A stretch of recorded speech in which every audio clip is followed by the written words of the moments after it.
अर्श ने रजत और पूरे परिवार के सामने आशिका की साजिशों का पूरा सच बताएं। उसने कहा कि कियान की मौत के पीछे आशिका का ही हाथ है। उसने ही जिगर के साथ मिलकर कियान को किडनैप करवाया था। यह सुनकर रजत सदमे में आ जाते हैं और खुद को दोषी मानने लगता है कि उसने सवी का साथ छोड़कर आशिका पर भरोसा किया। सवी ने आशिका को फटकार लगाई और कहा कि तूने अपने ही बेटे को किडनैप कराया और अब उसकी मौत की जिम्मेदार कोई और नहीं बल्कि तुम खुद हो। सवी ने रजत को भी आईना दिखाते हुए कहा कि तुमने सच्चाई को कभी देखना ही नहीं चाहा। आशिका ने तुम है हमेशा धोखा दिया और तुमने मुझ पर भरोसा करना छोड़ दिया। अर्श ने रजत से कहा कि तू तो एक नंबर का लूजर है। अपनी सवी जैसी बीवी को छोड़कर एक ऐसी औरत के पीछे भाग रहा था जिसने अपने ही बेटे की जान ले ली। यह सुनकर रजत को अपनी गलतियों का एहसास होता है और वह पूरी तरह से टूट जाता है और परिवार के सामने जैसे ही आशिका सच आता है सभी उससे सवाल करते हैं। आशिका ने खुद को बचाने के लिए बहाने बनाए लेकिन परिवार ने उसकी कोई बात नहीं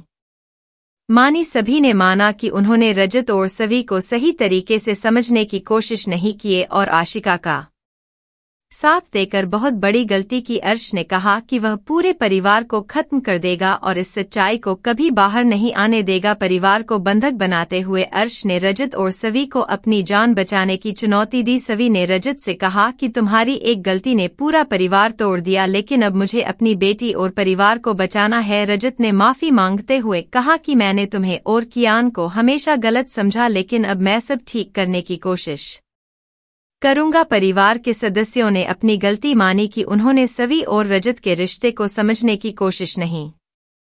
सवी ने सभी से माफी मांगी और कहा कि वो हमेशा सही थी। वीडियो पसंद आया हो तो लाइक और सब्सक्राइब करना ना भूलें।